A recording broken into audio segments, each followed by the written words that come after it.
A few words about Keith Jarrett, a pianist I have listened to and admired for over 50 years. I found some videos of early Keith Jarrett that I posted, things with the Charles Lloyd Quartet, and also his first video recording of a solo piano concert from Norway in 1972. I first heard Keith on the recording Forest Flower with Charles Lloyd.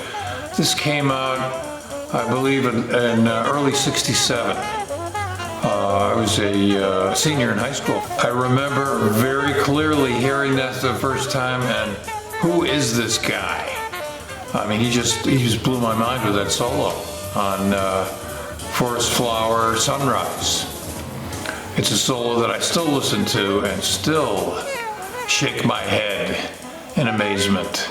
So as soon as I heard that, I knew, hey, this guy Keith Jarrett, something's going on here. And I was lucky to hear the Charles Lloyd Quartet live. You can hear that on the Charles Lloyd Quartet videos I've posted. That was an incredible band. The original version with Charles Lloyd on saxophone, Keith Jarrett piano, Jack DeJohnette on drums, and Cecil McBee on bass. And when Cecil left, Ron McClure played with the quartet for a while until they disbanded. 2 years later, 1970, Miles Davis at the Fillmore. I had seen Miles for the first time at the Fillmore on a triple bill with Neil Young and Steve Miller. That was still the band with Wayne and Chick and Dave Holland and Jack DeJohnette. And of course they were great. And you could find that in the Miles discography that's been released. But the really mind-blowing gig was Miles at Fillmore, a 4-night stand where he shared the double bill with Laura Nyro. I didn't know what to expect. You know, Miles had us on the edge of our seats with In a Silent Way and then Bitches Brew. And, you know, what's he going to do next? It was an exciting time. Fusion was just jumping off. So the curtains opened, and lo and behold, there was Keith Jarrett on one side of the stage playing Farfisa electric organ, and then the other side was Chick on electric piano. Steve Grossman, still Jack DeJohnette, Dave Holland, and Airto was on that gig, and some of the other gigs afterwards. And totally blew my mind. I mean, the concert was a double bill. I left after Miles. He opened the concert. I mean, there was nothing left. And you can find that music documented on Miles at Fillmore. I was at the Thursday night take on that. And then also they played that summer at Tanglewood. And also at the Isle of Wight. That same band, and there's some video documentation, audio documentation of that. Then the music changed again. The band became Keith, Chick was gone. Gary Bartz replaced Stephen Grossman. Dave Holland stayed, Jack stayed, and Airto stayed. And the band in that configuration recorded Live Evil, but really never went into the studio. Live Evil was done at a club, and John McLaughlin said it. That was really the only audio documentation, although if you go on Sugar Megs, you can find a great couple of gigs at the Fillmore West from the soundboard. Great band, incredible band. Keith was at the only point in his career, because he never followed up on this, was heavily into using electric music, electric instruments, which were very primitive in 1970, 1971. It was basically an electric organ and the Fender Rhodes electric piano. Synths were just barely coming in. But he was making some great sounds.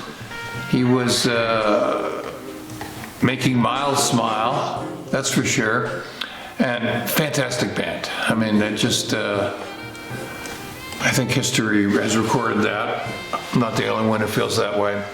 And then around the same time, I guess it was 70 or 71, he gave a concert in New York at the studios of WBAI on East 62nd Street just solo piano. That was the first time I knew him as a solo pianist. Remarkable mastery, technique, concept, and the solo piano concert was great. Then the solo piano record came out, Facing You, which was different than his other solo piano stuff, which I'll talk about in a second. It was really some songs that he composed.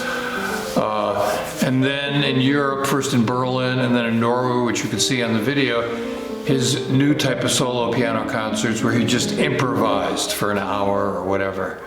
Not too many people could do that.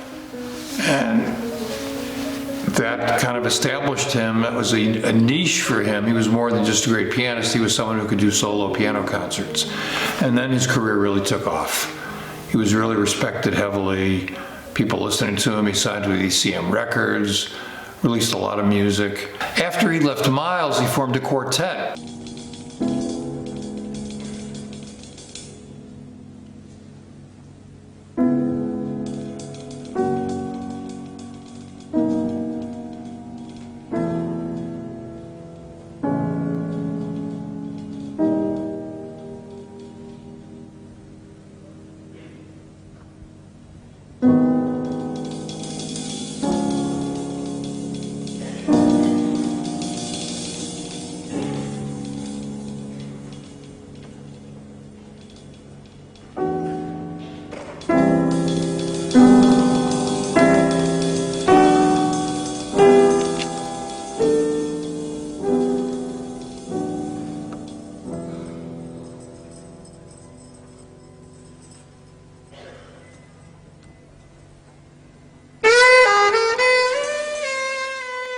After he left Miles, he formed a quartet. That was in the early 70s.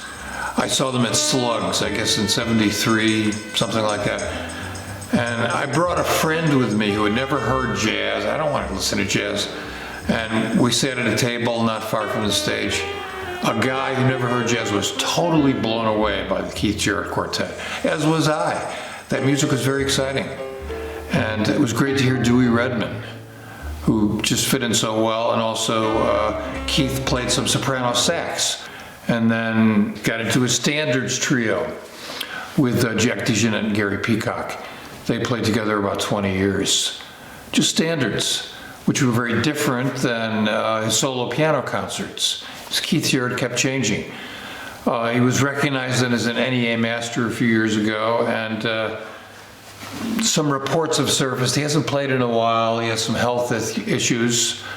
This happens to us unexpectedly, unfairly in life. And of course, in his later years, he had a reputation of being a bit eccentric. He didn't like it when people took pictures at concerts, and he would like storm off the stage, or he'd throw people out. And also if people coughed, that also bugged him. Now, on the face of it, oh, the man's a diva, blah, blah, blah. Let me tell you something. When you are deep in the throes of creation, when you are concentrating deeply, if something comes along, excuse me, and takes you out of that, it shakes you up and it stops you from doing that. I do some teaching, and my classes are improvisations on my part. I know what I'm going to talk about, but I go in there and just talk and teach and try to work with the students. And I get very deep in my concentration. If students start to have a conversation on the other side of the room, I'm like a train off the tracks. I mean, you lose it. So I can definitely sympathize with him. Was there another way that he could have done those things? I don't know. I wasn't there. But I do know that creativity requires a type of deep concentration that once it's broken does affect you. So perhaps some of his reputation as being a bit eccentric is unfair. Keith is different than other pianists, and that's the great thing about jazz. What I find fascinating is that Keith was really the last in a line of incredible pianists that played with Miles, because we had Red Garland, Bill Evans, Wynton Kelly, Herbie Hancock, Chick Corea, and Keith Jarrett. Wow. Miles had a way of finding the best musicians, and I can't think of a group of pianists who can equal that. Certainly, I mean, I might throw in some McCoy Tyner, but his style really isn't suited for Miles. It worked with Train. And there's other great pianists as well. But nevertheless, Keith Jarrett is in a rather august company when it comes to Miles pianists. And Keith Jarrett certainly can play standards. I mean, there was and swing. I mean, there's been some talk. He can't really swing. I think he could swing. And listen to the standards recordings. You'll hear somebody who knows how to swing for sure. But when he was doing a solo piano thing, you know, the press and some fans always like to, well, he can't do this, he can't do, he can do it all. No question about it. Just listen to his music over the course of the last 50 years. I hope he does more. I love Keith Jarrett. I love his music.